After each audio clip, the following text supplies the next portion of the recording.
ചാനലിലേക്ക് എല്ലാവർക്കും ഒരിക്കൽ കൂടി സ്വാഗതം. സവിതയാണ് കേട്ടോ. ശ്രീകൃഷ്ണ ഗോവിന്ദ ഹരേ മുരാരേ ഹേ നാഥ നാരായണ വാസുദേവ. ശ്രീകൃഷ്ണ ഗോവിന്ദ ഹരേ മുരാരേ ഹേ നാഥ നാരായണ വാസുദേവ. ശ്രീ ഗുരുവായൂരപ്പ ശരണം ഹരേ. ഇന്നത്തെ സത്സംഗത്തിലേക്ക് എല്ലാവർക്കും ഒരിക്കൽ കൂടി സ്വാഗതം. ഇന്ന് ശ്രീലകത്ത്, അതായത് 22-ാം തീയതി, ജൂൺ 22-ാം തീയതി ശ്രീലകത്ത് ശ്രീ ഗുരുവായൂരപ്പൻ ഊഞ്ഞാലാടുന്ന ഉണ്ണികൃഷ്ണനാണ്. ഊഞ്ഞാലാടുന്ന ഉണ്ണികൃഷ്ണന്റെ പാദത്തിൽ അനന്തകോടി നമസ്കാരം പറയുന്നു. ഒപ്പം കൃഷ്ണപാദമനിശം ഹൃദി ഭാവയാമി, ഹരികൃഷ്ണ പാദമനിശം ഹൃദി ഭാവയാമി. ഒരുപാട് ദിവസത്തെ യാത്രയ്ക്ക് ശേഷം ഞാൻ തിരിച്ചെത്തിയത് ഞായറാഴ്ച രാത്രിയിലാണ്. പിന്നെ തിങ്കളാഴ്ചയാണ്. ഇന്ന് ഈ ചെയ്യുന്ന വീഡിയോ നിങ്ങളിലെ ബുധനാഴ്ച എത്തുള്ളൂ എന്നാണ് എനിക്ക് തോന്നണേ. എന്തായാലും ഉണ്ണികൃഷ്ണൻ ഇന്ന് ശ്രീലകത്ത് ചിരിച്ചുകൊണ്ടിരിക്കേണ്ട ഉണ്ണികൃഷ്ണനെ കണ്ടു തൊഴാൻ സാധിച്ചു. ഒരുപാട് സന്തോഷം. യാത്രയൊക്കെ എങ്ങനെയുണ്ടായിരുന്നു എന്ന് ഒരുപാട് പേര് ചോദിക്കുന്നുണ്ട്. യാത്രയൊക്കെ വളരെ സന്തോഷകരമായിട്ട് തൊഴുതു വന്നു. തിരുവനന്തപുരം പോവാറുണ്ടായിരുന്നു വർഷത്തിലൊരിക്കൽ. പക്ഷേ ശുചീന്ദ്രത്ത് ആദ്യമായിട്ടാണ് പോണത്, തിരുവട്ടാറ് ആദ്യമായിട്ടാണ് പോണത്. ആറ്റുകാലമ്മയും പഴവങ്ങാടിയൊക്കെ ഞാൻ എപ്പോഴും പോകാറില്ല അമ്പലങ്ങളാണ് കേട്ടോ. എന്തായാലും ഈ ക്ഷേത്രങ്ങളിലൊക്കെ പോകാൻ കഴിഞ്ഞത് ശ്രീ ഗുരുവായൂരപ്പൻ്റെ വലിയ അനുഗ്രഹമായിട്ട് കണക്കാക്കുന്നു. എനിക്ക് തോന്നുന്നു നിങ്ങളെല്ലാവരും ഗുരുവായൂരപ്പൻ്റെ വിശേഷം ഗുരുവായൂരിൽ ഇരുന്ന് പറഞ്ഞാൽ മാത്രമേ കേൾക്കുള്ളൂ. ഞാൻ ആറ്റുകാലും ശുചീന്ദ്രത്തും ഒക്കെ പോയി പറഞ്ഞ വീഡിയോസ് ഒന്നും അധികം ആൾക്കാരും കണ്ടിട്ടില്ല. എവിടെ പോയാലും ഉണ്ടല്ലോ എനിക്ക് പറയാൻ നമ്മുടെ ഉണ്ണികൃഷ്ണന്റെ വിശേഷങ്ങൾ തന്നെയുള്ളൂ കേട്ടോ. അതോ നിങ്ങളുടെ ചോദ്യങ്ങൾ എടുത്താൽ മാത്രമേ നിങ്ങൾ എന്നെ കാണുള്ളൂ, അങ്ങനെ ഉണ്ടോ? എന്തായാലും കാണാത്തവർ കണ്ടു നോക്കൂ. ഇടയ്ക്ക് അങ്ങനെയും വേണ്ട, ചെറിയൊരു മാറ്റങ്ങളൊക്കെ ഇഷ്ടപ്പെടാത്തവരുണ്ടോ? അപ്പോൾ ഇന്നത്തെ ചോദ്യങ്ങൾ പറയാം കേട്ടോ. ഊർമിള ചേച്ചി കുറേ ദിവസമായിട്ട് കുറേ തവണ കമൻറ്റ് ചെയ്യുന്നുണ്ട്. ഊർമിള ചേച്ചിയുടെ കമൻറ്റ്സ് ഞാൻ കാണുന്നുണ്ട്. പക്ഷേ ചോദ്യോത്തരം എടുക്കുന്ന ദിവസങ്ങളിലൊന്നും അല്ലല്ലോ, ഈ കഴിഞ്ഞ ദിവസങ്ങളിലൊന്നും ഞാൻ ചോദ്യോത്തരങ്ങൾ എടുത്തിട്ടില്ലല്ലോ. അപ്പം അതുകൊണ്ടാണ് ഈ ഒരു ചോദ്യം വൈകിയത്. സദാ നമസ്കാരം, സുഖമാണോ? എനിക്കൊരു കാര്യം പറയാനുണ്ടായിരുന്നു. എൻ്റെ മൂത്ത മകൾ ദുബായിൽ ജോലി അന്വേഷിച്ചുകൊണ്ടിരിക്കുന്നു. ഇതുവരെ ഒന്നും ശരിയായിട്ടില്ല. അഹസ് വഴിപാട് നിറഞ്ഞിട്ടുണ്ട്. സവിത പറയുന്നത് പോലെ നാരായണീയം ചൊല്ലുന്നുണ്ട്. ഒന്നും ശരിയാവുന്നില്ല. സവിതയുടെ വീഡിയോസ് കാണാറുണ്ട്. എൻ്റെ മകൾക്ക് ജോലി റെഡിയാവാൻ പ്രാർത്ഥിക്കണേ. സവിത ഒന്ന് റിപ്ലൈ തരണേ. സവിത കുറേ മെസ്സേജ് ഇട്ട് കാണുന്നില്ല. ചേച്ചി എല്ലാതും പറഞ്ഞിട്ടുണ്ട്. നാരായണീയം ചൊല്ലാറുണ്ട്, ഹസ് നേർന്നിട്ടുണ്ട്, ഇതെല്ലാം ചേച്ചി പറഞ്ഞിട്ടുണ്ട്. ഇനിയിപ്പോൾ ഇതിൽ ഞാൻ എന്ത് മറുപടിയാണ് പറയേണ്ടത്? ഞാൻ അമ്പലത്തിൽ പോകുമ്പോൾ പ്രാർത്ഥിക്കാം എന്ന മറുപടിയാണ് ചേച്ചിക്ക് സന്തോഷമാവാൻ വേണ്ടതെങ്കിൽ തീർച്ചയായിട്ടും ഞാൻ പ്രാർത്ഥിക്കാം കേട്ടോ. തീർച്ചയായിട്ടും പ്രതീക്ഷ കൈവിടാതെ എപ്പോഴും പ്രാർത്ഥിച്ചുകൊണ്ടേയിരിക്കും. ശ്രീ ഗുരുവായൂരപ്പൻ നല്ലത് മാത്രമേ നമുക്ക് തരുള്ളൂ കേട്ടോ. അടുത്തതായിട്ട് സരിത സുനിൽ എന്ന ഭക്ത ചോദിച്ചിട്ടുണ്ട്. ഞാൻ എല്ലാ വീഡിയോസും കാണാറുണ്ട്, എല്ലാം ഫോളോ ചെയ്യുന്നുണ്ട്. ഞാൻ ചേട്ടന് വേണ്ടിയാണ് ചോദിക്കുന്നത്. ചേട്ടന് 24 വർഷം മുൻപ് ആക്സിഡൻറ്റ് പറ്റിയിട്ട് പാരലൈസ്ഡ് ആയി. പിന്നീട് നേരെയായി. ആൾക്ക് യൂറിൻ പോകുന്നതിനും മോഷൻ പോകുന്നതിനൊക്കെ പ്രോബ്ലം ഉണ്ട്. നടക്കുവാൻ ചെറിയ പ്രോബ്ലം ഉണ്ട്, എന്നാലും ജോലിക്ക് പോകുന്നുണ്ട്. സ്പൈനൽ കോഡിനാണ് പ്രോബ്ലം. ഇത് ശരിയാവാൻ എന്ത് വഴിപാടാണ് ചെയ്യേണ്ടത് എന്ന് ചോദിച്ചിട്ടുണ്ട്. അതേപോലെ തന്നെ സുധാ കെ എന്ന ഭക്തയും ചോദിച്ചിട്ടുണ്ട്. എൻ്റെ ചേച്ചിക്ക് വാരിയലിന് ബുദ്ധിമുട്ടാണ്, ബെൽറ്റ് ഇട്ടിരിക്കുകയാണ്, വളവുണ്ടെന്ന് പറയുന്നു, 65 വയസ്സുണ്ട്. ഇതൊന്ന് ശരിയാക്കിയിട്ടാൽ നമ്മുടെ ഉണ്ണികൃഷ്ണനോട് എന്താണ് പ്രാർത്ഥിക്കേണ്ടത് എന്നാണ്. ഇവർ രണ്ടുപേരും മാത്രമല്ല കേട്ടോ, കുറേ പേര് നട്ടലിൻ്റെ പ്രശ്നങ്ങളുണ്ട്, നടക്കാൻ പ്രശ്നമുണ്ട്, എല്ല് തേയ്മാനം കൊണ്ടാണ്, നടുവിന് വളവുണ്ട്, ഡിസ്ക് കംപ്ലൈൻ്റ് ഉണ്ട്, ഇങ്ങനെ കുറേ പേര് പറയുന്നുണ്ട് കേട്ടോ. ഇവരെല്ലാവർക്കും വേണ്ടിയിട്ടാണ് ഞാൻ പറയണേ. നിങ്ങളുടെ അതേ അളവിലുള്ള വെള്ളി നൂല് കൊണ്ടുവന്ന് ഗുരുവായൂരപ്പന് സമർപ്പിക്കൂ കേട്ടോ. ഇനി വെള്ളി നൂല് എന്താണെന്ന് അറിയാത്ത ജ്വല്ലറികളിൽ പറഞ്ഞു കഴിഞ്ഞാൽ വെള്ളി കൊണ്ട് നൂല് പോലെ ഉണ്ടാക്കി തരും. അത് എത്ര ഹൈറ്റ് എന്നുള്ളത് നിങ്ങളുടെ ഹൈറ്റ് എത്രയാണോ അത്രയും ഹൈറ്റിൽ വെള്ളി നൂല് കൊണ്ടുവന്ന് ശ്രീ ഗുരുവായൂരപ്പനെ സമർപ്പിച്ചോളൂ. നിങ്ങളുടെ കയ്യിലുള്ള സാമ്പത്തിക സ്ഥിതി അനുസരിച്ച് മാത്രം ചെയ്യേണ്ട കാര്യമാണ് കേട്ടോ. നിങ്ങൾക്ക് നല്ല സാമ്പത്തികം ഉണ്ടെങ്കിൽ മാത്രം ചെയ്താൽ മതി. സവിത ഒരിക്കലും വഴിപാടുകൾ നിങ്ങളിൽ അടിച്ചേൽപ്പിക്കുന്നില്ല. ഇനി ഇതില്ല എങ്കിൽ നിങ്ങൾക്ക് ഇഷ്ടമുള്ള വഴിപാട് ചെയ്താൽ മതി. നിങ്ങളുടെ പ്രശ്നം എന്താണെന്നുള്ളത് നമ്മുടെ ഉണ്ണികൃഷ്ണൻ അറിയാം അല്ലേ? ഉണ്ണികൃഷ്ണൻ അറിയാത്തത് ഒരു പ്രശ്നവും നമ്മുടെ ലൈഫിലില്ല. അപ്പോൾ നമ്മൾ ഇന്ന കാര്യം കൊണ്ടുപോയി കൊടുത്താൽ മാത്രമേ ഉണ്ണി സന്തോഷിക്കുള്ളൂ, അങ്ങനെയൊന്നുമില്ല. നമ്മുടെ മനസ്സിലേക്കാണ് ഗുരുവായൂരപ്പൻ നോക്കുക. നമ്മുടെ മനസ്സ് ശുദ്ധമാക്കി വെച്ചുകൊണ്ട് നമ്മൾ എന്ത് ചെയ്താലും ശ്രീ ഗുരുവായൂരപ്പൻ അത് സ്വീകരിക്കും. അപ്പോൾ നിങ്ങളുടെ സാമ്പത്തിക സ്ഥിതിക്ക് അനുസരിച്ച് നിങ്ങൾ വെള്ളി കൊണ്ട് നൂലുണ്ടാക്കിയിട്ട് ഗുരുവായൂരപ്പനെ കൊണ്ടുവന്ന് സമർപ്പിച്ചോളൂ. അത് സ്പൈനൽ കോഡിൻ്റെ, നട്ടലിൻ്റെ, ഡിസ്കിൻ്റെ, നടക്കാനുള്ള ബുദ്ധിമുട്ടിൻ്റെ, അങ്ങനെയുള്ള എല്ലാ പ്രശ്നങ്ങൾക്കും ഇതൊരു പരിഹാരമാണ് എന്ന് പറയുന്നത് കേട്ടിട്ടുണ്ട് കേട്ടോ. അടുത്തതായിട്ട് ലത നായർ എന്ന ഭക്തയാണ് ചോദിച്ചിരിക്കുന്നത്. ഡിയർ സവിത, എനിക്ക് പീരീഡ്സ് ആകുമ്പോൾ എപ്പോഴും ഡൗട്ടാണ്, അവിടെ തൊട്ടാൽ തെറ്റാകുമോ, ഇവിടെ തൊട്ടാൽ തെറ്റാകുമോ എന്ന്. എൻ്റെ അമ്മൂമ്മയൊക്കെ ഈ കാര്യത്തിൽ വളരെ സ്ട്രിക്റ്റ് ആയിരുന്നു. എന്നെക്കൊണ്ട് കഴിയുന്നത് പോലെ നോക്കാറുണ്ട്. എന്നാലും ടെൻഷനാണ്. നമ്മൾ ആ സമയത്ത് കിച്ചണിൽ ഉപയോഗിക്കുന്ന സാധനങ്ങൾ ശുദ്ധമായിരിക്കുന്ന സമയത്ത് അത് ഉപയോഗിക്കുന്നതുകൊണ്ട് തെറ്റുണ്ടോ? ഈ മെസ്സേജ് കണ്ടാൽ ഒരു റിപ്ലൈ തരാമോ? എൻ്റെ മോന് 5 വയസ്സേ ഉള്ളൂ. അവനോട് ഞാൻ എന്നെ തൊട്ടിട്ട് അവിടെ തൊടല്ലേ ഇവിടെ തൊടല്ലേ എന്ന് പറയാൻ പറ്റില്ലല്ലോ. ഇതിപ്പോൾ ഞാൻ എങ്ങനെ ഒറ്റ ഇതിൽ പറഞ്ഞ് മനസ്സിലാക്കുക? ശുദ്ധാശുദ്ധങ്ങൾ കഴിവതും നമ്മൾ ചെറുപ്പത്തിൽ പഠിക്കണം എന്ന് തന്നെയാണ് പറയാം കേട്ടോ. അത് നല്ലതാണ്. ഇടയ്ക്കൊരു തലമുറ വളരെ ചീത്ത രീതിയിൽ അതിനെ കണ്ടു. അത് എന്താ പറയുക, പീരീഡ്സ് ആയ സ്ത്രീകളെ ഇങ്ങനെ ബുദ്ധിമുട്ടിക്കണോ, അവരെ തൊടാൻ പാടില്ല എന്ന് മാറ്റി നിർത്തുന്നത് എന്താണ്, ഇതൊക്കെ പ്രകൃതി നിയമമല്ലേ? അങ്ങനെയൊന്നും അല്ല. ഇത് പൂർവികര്, ഒരു കൂട്ടം പൂർവികർ നോക്കൂ, എന്ത് കാര്യങ്ങൾ തുടങ്ങുമ്പോഴും അതിന് പിന്നിൽ നല്ല ഉദ്ദേശം വെച്ചിട്ട് തന്നെയാണ് തുടങ്ങണം.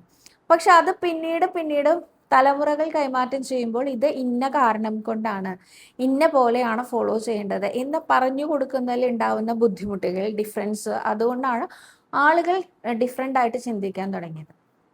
അപ്പോൾ അത്യാധുനിക കാലത്ത് നമ്മൾ ഇപ്പോൾ ഒരു പീരീഡ്സിലേക്ക് കാല് വെച്ച് പുതിയൊരു കുട്ടിയോട് പറയാണ്, മോളെ നീ ഇങ്ങനെ ചെയ്യണം എന്ന് പറഞ്ഞു. എന്തുകൊണ്ട്? ഇതൊക്കെ എല്ലാവർക്കും ഉള്ളതല്ലേ, എല്ലാ സ്ത്രീകൾക്കും ഉള്ളതല്ലേ. അതിനെ എന്തിനാണ് അയിത്തമായിട്ട് കാണുന്നതൊന്നും അല്ല. നീ എന്താ കാര്യം എന്നറിയോ?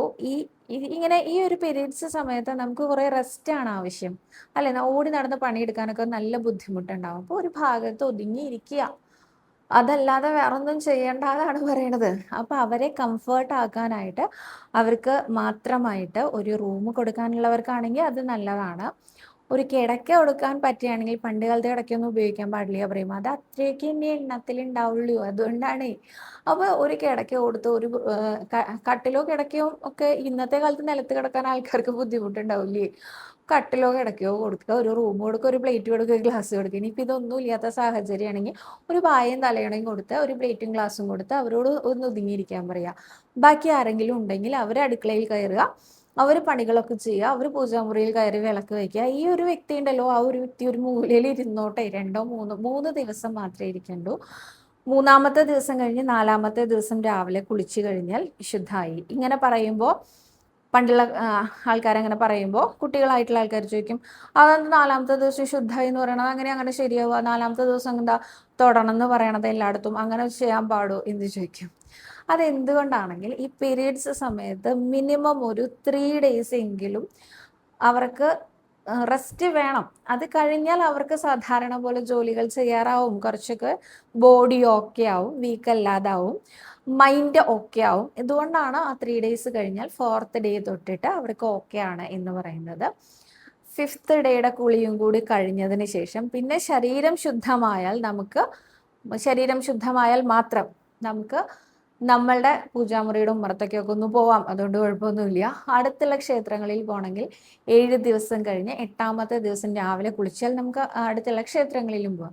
ഇനി ഈ സമയത്ത് എന്തൊക്കെ തൊടാം, എന്തൊക്കെ തൊടാൻ പാടില്ല എന്ന് വെച്ചാൽ, കോടി വസ്ത്രങ്ങളാണെങ്കിൽ, ഇതുവരെ അലക്കിയിട്ടില്ലാത്ത കോടി വസ്ത്രങ്ങളാണെങ്കിൽ നമുക്ക് ഈ സമയത്ത് തൊടാം. നമ്മൾ തൊട്ടത് വേറൊരാൾ തൊട്ടാലും ശുദ്ധം മാറില്ല. അപ്പോൾ എനിക്കൊരു കോടി സാരി ഉണ്ട് വിചാരിക്കാം, ഞാൻ ഈ സമയത്ത് അത് ഉടുത്തതിന് ശേഷം അത് മടക്കി വെച്ചിട്ടുണ്ട്, അത് ഞാൻ അലക്കിയിട്ടില്ല, അത് മടക്കി അവിടെ വെച്ചിട്ടുണ്ട്, അത് വേറെ എൻ്റെ മകൾ വന്ന് തൊട്ടാലും ആ മകൾ ശുദ്ധം മാറില്ല. നേരെ മറിച്ച് അങ്ങനെ അല്ലാത്ത തുണികളാണെങ്കിൽ തുണികൾ തൊട്ടാൽ ശുദ്ധം മാറും. അപ്പം നമ്മൾ എന്താ സ്ത്രീകൾ ചെയ്യേണ്ടത് വെച്ചാൽ, ഒരു 2-3 ജോഡി ഡ്രസ്സ് മാറ്റി വെക്കുക, ഇത് ഈ ടൈമിൽ ഇടാനാണ് എന്നുള്ളത്. അപ്പോൾ പിന്നെ നമുക്ക് അളമാരിയും അല്ലെങ്കിൽ വാൾഡ്രോബൊന്നും തൊടേണ്ടി വരില്ല. അപ്പോൾ ആ സെഷൻസ് ഓക്കെ ആണല്ലോ. പിന്നെ അടുക്കളയിലാണെങ്കിലും ഒരു സെറ്റ് ഒന്ന് മാറ്റി വയ്ക്കുക, കുറച്ച് വെളിച്ചെണ്ണ, കുറച്ച് ഉപ്പ്, അങ്ങനെയുള്ള സാധനങ്ങളുണ്ടല്ലോ. നമുക്ക് മാറിയിരിക്കാൻ ഓപ്ഷൻ ഇല്ലാത്തവരോടാട്ടോ പറയണേ. അതൊരു പാത്രത്തിൽ വേറെ എടുത്തു വെച്ചാൽ ഈ ഒരു ടൈമിൽ അത് മാത്രമേ ഉപയോഗിക്കുള്ളൂ എന്ന് കരുതുകയാണെങ്കിൽ ബാക്കിയുള്ളത് അവിടെ ശുദ്ധമായിട്ട് ഇരിക്കുമല്ലോ. ഇങ്ങനെ എന്തെങ്കിലുമൊക്കെ ഒരു പൊടിക്കൈ ഉപയോഗിക്കാം. ശരിക്കും അവിടെയൊന്നും തൊടാൻ പാടില്ല പറയും, അടുക്കളയിലൊന്നും തൊടാൻ പാടില്ല. ഞങ്ങളുടെയൊക്കെ ഗൃഹങ്ങളിലാണെങ്കിൽ അടുക്കളയിലൊന്നും തൊടാൻ പാടില്ല. ഞാൻ ഈ പറഞ്ഞ പോലെ പായയും തലയണയും വെള്ളവും പ്ലേറ്റും ഗ്ലാസും തരും, അവിടെ ഇരിക്കാം. 3 ദിവസം ഇരിക്കാം, കിടക്കാം, എന്ത് വേണമെങ്കിലും ചെയ്യാം, ആ ഭാഗത്തേക്ക് ആരും വരില്ല എന്നാണ്. പക്ഷെ ഇന്നത്തെ കാലത്ത് എല്ലാവർക്കും അത് പ്രാക്ടിക്കൽ ആവില്ല.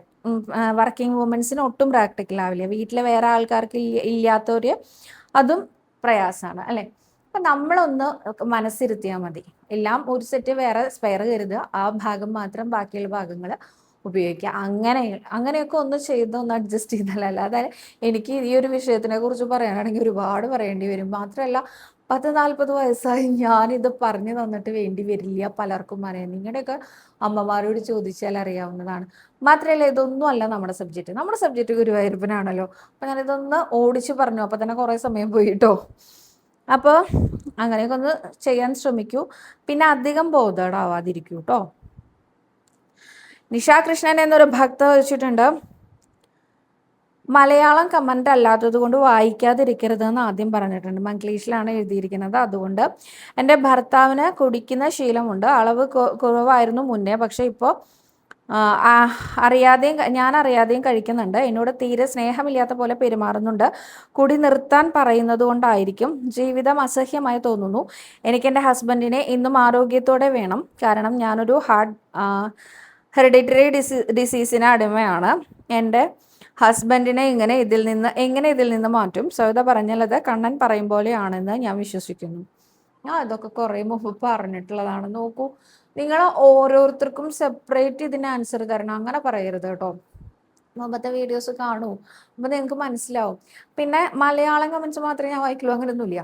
ലോങ് ആയിട്ടുള്ള മലയാളം കമൻസ് കണ്ടാൽ ഇത് ലൈവിലാട്ടോ ഞാൻ പറഞ്ഞത്. ലൈവിൽ മലയാളം കമൻസ് ആകുമ്പോൾ എനിക്ക് പെട്ടെന്ന് വായിക്കാൻ പറ്റും. ഇംഗ്ലീഷ് ആകുമ്പോഴും അതിൻ്റെ ടെക്സ്റ്റ് വളരെ ചെറുതായതുകൊണ്ടും പെട്ടെന്ന് കമൻറ്റ് കയറിപ്പോയാൽ പിന്നെ അത് സ്ക്രോൾ അപ്പ് ചെയ്ത് അല്ലെങ്കിൽ സ്ക്രോൾ ഡൗൺ ചെയ്തിട്ട് ഞാനത് പിന്നെയും നോക്കാറൊന്നുമില്ല. അത് ലൈവിൽ അത് പെട്ടെന്ന് പോകുന്നുണ്ടാട്ടോ. ഇവിടുത്തെ കമൻസ് ഒക്കെ എല്ലാം ഞാൻ വായിച്ചു തീർക്കാറുണ്ട്. അപ്പോൾ അതുകൊണ്ട് അതിലങ്ങനെ പ്രത്യേകിച്ച് പറയാനൊന്നുമില്ല. ഇനി മദ്യപാനത്തിന് അല്ലെങ്കിൽ ദുശീലങ്ങൾ മാറാനായിട്ട് താമരപ്പൂ ശ്രീ ഗുരുവായൂരപ്പനെ സമർപ്പിച്ചോളാൻ ഞാൻ പറയാറുണ്ട്. കേട്ടിട്ടുണ്ടാവും നിഷ എന്ന് വിചാരിക്കുന്നു. എന്തായാലും അങ്ങനെ സമർപ്പിച്ച് നോക്കൂ. താമരപ്പൂ ശ്രീ ഗുരുവായൂരപ്പനെ സമർപ്പിച്ച് പ്രാർത്ഥിക്കൂ. എല്ലാ തരത്തിലുള്ള ദുശീലങ്ങളും മാറ്റിത്തരാൻ പറയൂ കേട്ടോ. ശ്രീ ഗുരുവായൂരപ്പൻ അനുഗ്രഹിക്കട്ടെ. ഞാനും പ്രാർത്ഥിക്കാം. അടുത്തത് Meenakshi Iyer from Mumbai. I'm settled in Mumbai. I want to build a house in Kerala.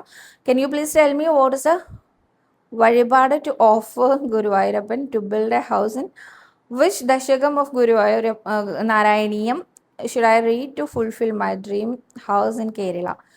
Please guide. Okay, മുൻപേ ചോദിച്ചിട്ടുണ്ടായിരുന്നു എന്നാണ് പറയണത്. ഇതൊക്കെ ഞാൻ മുമ്പേ പറഞ്ഞിട്ടുള്ളതാണെന്നേ.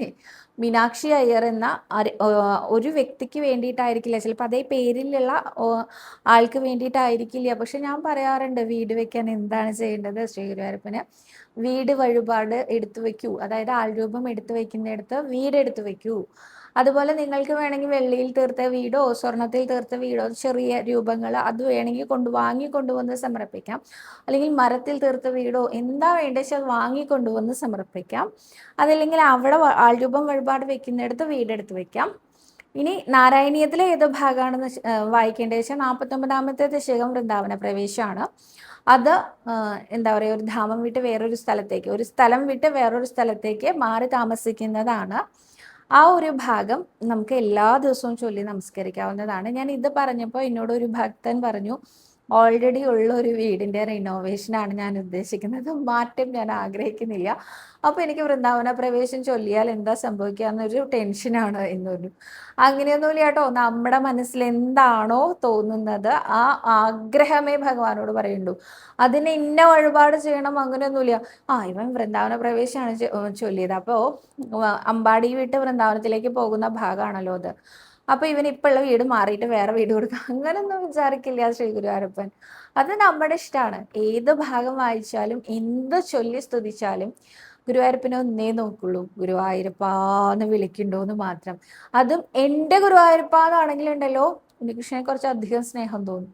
എൻ്റെ കൃഷ്ണ, എൻ്റെ ഗുരുവായൂരപ്പ, എൻ്റെ ഉണ്ണീകൃഷ്ണ, ഉണ്ണികൃഷ്ണ, കണ്ണ എന്നൊക്കെ വിളിക്കുന്നവരോട് ഒരു പ്രത്യേക ഇഷ്ടം ഉണ്ടാവും കേട്ടോ. അപ്പോൾ അതേ നോക്കുള്ളൂ. അത് വഴിപാട് എന്താണെന്നോ അത് ചെയ്യുന്നത് എങ്ങനെയാ അതൊന്നും അല്ല ഭഗവാൻ നോക്കുക, മനസ്സിലേക്കാ നോക്കുക, എത്ര ഇഷ്ടമുണ്ട് എന്നാ നോക്കുക. ഞാൻ മുമ്പ് പറഞ്ഞിട്ടുണ്ടായിരുന്നു, ഒരു ഉദാഹരണം ഉണ്ടായിരുന്നു.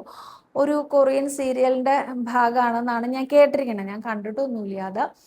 അതിൻ്റെ ഭാഗമായിട്ട് ഒരു പെൺകുട്ടിക്ക് ആക്സിഡൻറ്റ് പറ്റുന്നതാണ്. അപ്പോൾ ആക്സിഡൻറ്റിൽ നിന്ന് ബോധത്തിലേക്ക് വരുന്ന സമയത്ത് ഏത് വ്യക്തിയെ കാണുമ്പോഴും ആ വ്യക്തിയുടെ സൈഡിലായിട്ട് ഒരു നമ്പർ എഴുതിയത് കാണുന്നുണ്ട്. ഒപ്പം ഒരു ഹാർട്ടിന്റെ ചിഹ്നവും കാണുന്നുണ്ട് ഈ കുട്ടി. അതിൻ്റെ അർത്ഥം ആ കുട്ടിയെ ആ വ്യക്തിക്ക് ഇത്ര പെർസെൻറ്റേജ് ഇഷ്ടമുണ്ട് എന്നാണത്രേ. അപ്പോൾ ആ കുട്ടിയുടെ ലവർ കയറി വരുമ്പോൾ ആ കുട്ടി കാണുന്നത് 8 എന്നാണ്. അപ്പോൾ 8 എന്ന് കാണുമ്പോൾ ആ കുട്ടി വിചാരിക്കും, ഓ ഇവൻ എന്നോട് 10% സ്നേഹമുണ്ട്, നന്നായി, നല്ല കാര്യം. അത് കഴിഞ്ഞ് ആ കുട്ടിയെ ചികിത്സിക്കുന്ന ഡോക്ടർ കടന്നു വരുമ്പോൾ 35% അങ്ങനെ എന്തോ നമ്പറാണ് കാണിക്കുന്നത്. അപ്പോഴാണ് മനസ്സിലാവുന്നത് ഈ 8 എന്നുള്ളത് 10-ലല്ല 100-ലാണ് കാണിച്ചത്. അപ്പോൾ അവിടേക്ക് സങ്കടം വരും. അടുത്തതായിട്ട് ആ കുട്ടിയുടെ ഒരു ഫ്രണ്ട് കടന്നു വരും. ആ ഫ്രണ്ടിനെ നോക്കുമ്പോൾ 92% അങ്ങനെയാണ് കാണുന്നത്. അപ്പോൾ ആ കുട്ടി ആരെ തിരഞ്ഞെടുക്കണം എൻ്റെ ലൈഫിലേക്ക് എന്നുള്ള ഡിസിഷൻ തീരുമാനിക്കുന്നത് ഇങ്ങനെയാണ് എന്നൊക്കെയാണ്. അങ്ങനത്തെ എന്തോ ഒരു സ്റ്റോറിയാണ്. ഇതേമാതിരിയാണ് ഗുരുവായൂരപ്പൻ്റെ കാര്യം എന്ന് തോന്നാറുണ്ട് എനിക്ക്. ഗുരുവായൂരപ്പൻ നമ്മളിങ്ങനെ കാണുമ്പോൾ നമ്മുടെ കയ്യിൽ എന്താ ഉള്ളത്, നമ്മളുടെ വഴിപാട് എന്താ, ഇതൊന്നും അല്ല ഗുരുവായൂരപ്പൻ നോക്കുക. നമ്മുടെ മനസ്സിൽ എന്താ ഉള്ളതെന്നാ, നമ്മുടെ ഉണ്ണികൃഷ്ണനോട് സ്നേഹം ഉണ്ടോയെന്നാണ്. നമ്മുടെ ഉണ്ണികൃഷ്ണനെ പേടിച്ചിട്ട് ഈശ്വര ഇത് ചെയ്തില്ലെങ്കിൽ ഭഗവാൻ എന്നെ ശിക്ഷിക്കോ, ആ ഭാവമല്ല. ആ ഭാവം വരുമ്പോൾ ഭഗവാന് സങ്കടവും. ഇവിടെ എന്തിനാ എന്നെ ഇങ്ങനെ പേടിക്കണേ. നോക്കൂ, ഭഗവാൻ നരസിംഹമൂർത്തിയായിട്ട് അവതരിച്ച കഥയൊക്കെ നമുക്കറിയില്ലേ. നരസിംഹാവതാരം കഴിഞ്ഞപ്പോൾ ഭഗവാന്റെ തന്നെ അവതാരത്തിനെ കുറിച്ചുള്ള ഒരു എന്താ പറയാ, അതിനെക്കുറിച്ചുള്ള ഒരു അഭിപ്രായം ചോദിക്കലുണ്ട് അത്രേ പലരോടും. ബ്രഹ്മദേവനോട്, ലക്ഷ്മി ദേവിയോട് ഒക്കെ അഭിപ്രായം ചോദിക്കുമ്പോൾ അവരൊക്കെ പറയും നന്നായി, ഒരൊറ്റ പ്രഹ്ലാദന് വേണ്ടിയിട്ട് ഇത്രയും അതിഗംഭീരമായിട്ടുള്ള ഒരു അവതാരം സ്വീകരിച്ചുള്ളൂ. പക്ഷെ ഒരു കുറവുണ്ട്. അപ്പൊ എന്താ കുറവ്? ഭഗവാനെ അങ്ങേക്ക് രൗദ്രഭാവം വളരെ കൂടുതലാണ്. അങ്ങയുടെ അടുത്ത് വന്നു കഴിഞ്ഞാൽ വേറെ ഒന്നും തോന്നില്ല, പേടിയല്ലാതെ. പേടിയാണ് അങ്ങയുടെ അടുത്തേക്ക് മെയിനായിട്ട് വരുന്ന എല്ലാവർക്കും തോന്നുന്ന പേടിയാണ് എന്നാണ്. അപ്പൊ ഭഗവാൻ വിഷമായി, ഞാൻ ഇത്രയൊക്കെ കഷ്ടപ്പെട്ട ഒരു അവതാരം എടുത്തിട്ട് എല്ലാവരും എന്നെ പേടിച്ച് മാറി നിൽക്കുക, അത് പറ്റില്ലല്ലോ. അപ്പോൾ ഭഗവാൻ അങ്ങനെ ഓരോ അവതാരങ്ങളിലെ എന്താ പറയുക കുറവുകളെ കുറിച്ച് മനസ്സിലാക്കിയിട്ടാണ് അത്ര ശ്രീകൃഷ്ണ അവതാരം. ഈ ശ്രീകൃഷ്ണ അവതാരത്തിനെ കണ്ടു കഴിഞ്ഞാൽ ആർക്കെങ്കിലും പേടിയാവൂ? ഒന്ന് ചോദിച്ചു നോക്കട്ടെ. നല്ല ഭംഗിയുള്ള നീല നിറത്തോട് കൂടിയിട്ട്, നീണ്ടു വിടർന്ന കണ്ണുകളോട് കൂടിയിട്ട്, നല്ല ഭംഗിയുള്ള ചിരികളോട് കൂടിയിട്ട്, കിങ്ങിണിയൊക്കെ കെട്ടി, കാൽത്തളയൊക്കെ കെട്ടി, കിണിം കിണിം കിണിം മണിയൊക്കെ അടുപ്പിച്ചുകൊണ്ട് ഓടി നമ്മുടെ അടുത്തേക്ക് വരുന്ന ഒരു 2 വയസ്സുകാരൻ ഉണ്ണിയെ കണ്ടാൽ പേടിച്ചോടോ നിങ്ങൾ, അതോ കെട്ടിപ്പിടിച്ച് ഉമ്മ വെച്ച് എടുത്തോണ്ട് പോവോ നിങ്ങൾ? അപ്പോൾ ഉണ്ണികൃഷ്ണനെ അങ്ങനെ അയ്യോ അത് ചെയ്താൽ പേടിയാവും, അങ്ങനെയൊന്നുമില്ല. ഉണ്ണികൃഷ്ണ എത്ര കാലമായി കണ്ടിട്ട്, സുഖമായിട്ട് ഇരിക്കണില്ലേ ചോദിച്ചിട്ട് ഒന്ന് പോയി എടുത്തു നോക്കും, ഭയങ്കര സന്തോഷമാവും. അപ്പോൾ അതാണ് ഭഗവാൻ നോക്കുക. ഭഗവാൻ നമ്മൾ ഓരോ ഭക്തരെയും കാണുമ്പോൾ ആ പെൺകുട്ടിക്ക് കാണിച്ചു കൊടുത്ത പോലെ ഹാർട്ട് ചിഹ്നം പോലെ നമ്മുടെ ഹൃദയത്തിലേക്ക് നോക്കും. ആ ഹൃദയത്തിൽ നല്ല സന്തോഷമായിട്ടോ, ഉണ്ണികൃഷ്ണ സന്തോഷമായിട്ടോ, അല്ലെങ്കിൽ ഉണ്ണികൃഷ്ണ എനിക്ക് ഇത്രയും സങ്കടം തന്നില്ലേ, ഞാൻ എന്താ ചെയ്യാം ഇനി എന്നൊക്കെ ചോദിച്ചിട്ട് നമ്മുടെ വീട്ടിലെ നമ്മുടെ ഒരാളോട് പറയണ പോലെയൊക്കെ പറഞ്ഞു കഴിഞ്ഞാൽ നീ വിഷമിക്കേണ്ട ഞാനില്ലേ എന്ന് ചോദിക്കും. അങ്ങനെയല്ലേ ഉണ്ണികൃഷ്ണനകത്തിരിക്കണേ. അപ്പോൾ കുറവുകളില്ലാത്ത പരിപൂർണതമനായിട്ടുള്ള ശ്രീകൃഷ്ണ ഭഗവാൻ നമ്മുടെ കൂടെ ഉണ്ടാവുമ്പോൾ എന്തിനാണ് നമ്മൾ പേടിക്കണേ അല്ലേ? അപ്പോൾ അത്രയേ ഉള്ളൂ ഇന്നത്തെ ചോദ്യവും ഉത്തരവും എല്ലാം അത്രയേ ഉള്ളൂ. ഞാൻ കൂടുതൽ വിശേഷങ്ങളും കൂടുതൽ ചോദ്യങ്ങളും കൂടുതൽ ഉത്തരങ്ങളും ഒക്കെ ആയിട്ട് അടുത്ത വീഡിയോയിൽ കാണാമെന്ന് വിചാരിക്കുന്നു. സർവരോഗ വിനാശന, സർവപാപ വിനാശന, സർവദുഃഖ വിനാശന, സർവസൗഖ്യപ്രദായക ശ്രീ ഗുരുവായൂരപ്പ ശരണം ഹരേ.